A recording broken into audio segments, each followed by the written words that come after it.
I never stay in one country for a long time. It gets boring. I like to move on, see new places, meet different people. It's a good life, most of the time. When I need money, I get a job. I can do most things. Hotel and restaurant work, building work, picking fruit. In Europe, you can pick fruit most of the year.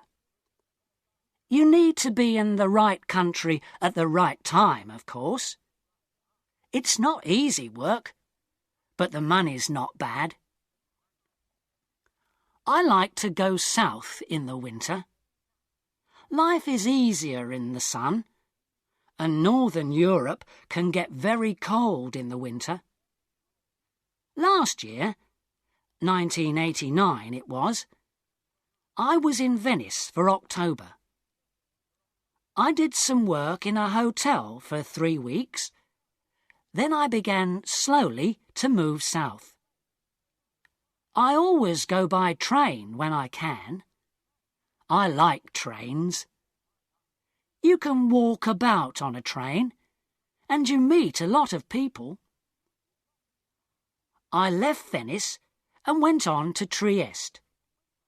There, I got a cheap ticket for the slow train to Sofia in Bulgaria. This train goes all down through Yugoslavia and takes a long time, a day and a half, but that didn't matter to me. The train left Trieste at 9 o'clock on a Thursday morning. There weren't many people on it at first, but at Zagreb more people got on. 2 girls went along the corridor, past my carriage. They looked through the door, but they didn't come in. Then an old woman came in, sat down and went to sleep. The 2 girls came back along the corridor and looked into the carriage again. The train left Zagreb, and I looked out of the window for about 10 minutes. Then I went to sleep too. When I opened my eyes again, the 2 girls were in the carriage. They looked friendly, so I said, "Hello." "Hi," they said. "You're American," I said. "Or Canadian, right?" "American," the taller girl said. She smiled. "And you're 23? Your name's Tom Walsh? You've got blue eyes? And your mum lives in Burnham-on-Sea, UK, right?" "How did you know all that?" I asked. The second girl laughed. "She looked at your passport. It's in your coat pocket." "Oh, right." My coat was on the seat next to me. I took my passport out of my pocket and put it back in my bag. "Who are you then?" I asked. They told me. Melanie and Carol from Los Angeles, USA. They liked Europe, they said. They knew a lot of places: Britain, Germany, France, Spain, Italy, Yugoslavia, Bulgaria, Greece. "I'm going to Bulgaria now," I said, "for about a month. Then I'm going south for the winter. Cyprus, or perhaps North Africa." "Oh, yes," they said. "We'll love Bulgaria. Sofia's a great town, wonderful." They were nice girls. They were older than me, perhaps 27 or 28, but I liked them. We talked and laughed for hours. I told them a lot of stories about my life. Some of the stories were true, some weren't. But the girls laughed and said I was a great guy. I asked them about Bulgaria, because I didn't know the country. They knew Sophia well, they said. "Hey, Carol," Melanie said, "we're staying in Bela Palanca for a day or two, but let's go over to Sofia this weekend and meet Tom there. We can meet him on Saturday night at the Hotel Marmara." "Great," I said. "Let's do that." We got to Belgrade at 6 o'clock in the evening, and a lot of people got off. There were only me and the girls in the carriage then. The guard came and looked at our tickets and went away again. Carol looked at Melanie. "Hey, Mel," she said, "why don't you and Tom go along to the restaurant? I'm not hungry, and I want to sleep for an hour." Food's very expensive on the train," I said.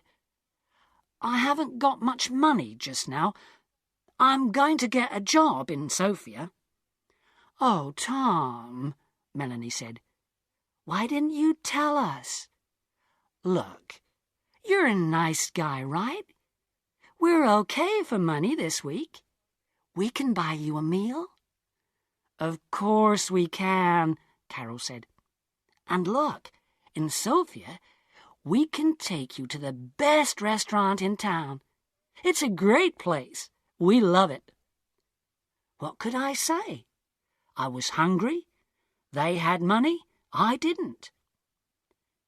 So Melanie and I went to the restaurant and had a meal. When we came back, Carol was still alone in the carriage. Melanie put her feet on the seat and went to sleep. At Nis, some more people got on the train, and 2 old men came into our carriage. They looked at Melanie's feet on the seat and talked in loud voices. Carol laughed, and Melanie opened her eyes and sat up. "Are we nearly there?" she asked Carol, and looked out of the window. "Yeah, about half an hour, I think." "Why are you getting off at Bela Palanca?" I asked. "What are you going to do there?" Melanie smiled. "Find a cheap hotel, meet people, take a look at the town, you know." "Just for a day or two," Carol said. "But there's nothing there." "Oh, well, you never know," Melanie laughed. "See you in Sophia, right? On Saturday night. The Hotel Marmara, okay? 8 o'clock, Carol said. "Don't forget now." "Okay, great," I said. "See you there." The train came into Bela Palanca and stopped. The 2 girls got off and stood on the platform. They smiled at me through the window. "Saturday, 8 o'clock, Melanie shouted. "Okay," I called. They couldn't hear me because of the noise in the station. They smiled again, picked up their bags and walked away. Nice girls. I'm going to have a great time in Sofia, I thought. The train left Yugoslavia and crossed into Bulgaria at 2 o'clock in the morning. Then the train stopped at some village. I don't remember the name. I ate an apple and looked out of the window. Suddenly, there were a lot of policemen on the train. Everybody in the carriage sat up and began to talk. "What's happening?" I said in Italian to the old man next to me. "I don't know," he said in bad Italian. "Perhaps they're looking for somebody. Look, the police are taking some people off the train." Then 2 policemen came into our carriage, a tall, thin one and a short, fat one. They looked at everybody carefully and then they looked at me again. "Come with us, please," the fat policeman said in English. "What, me?" I said. "Why? What's the matter?" "And bring your bag with you," the tall policeman said. I began to ask a question, but policemen never like questions from young men with long hair.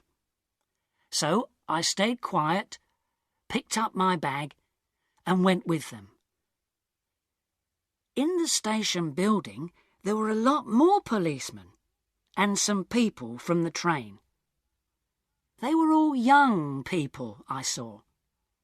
Some were afraid, some were bored.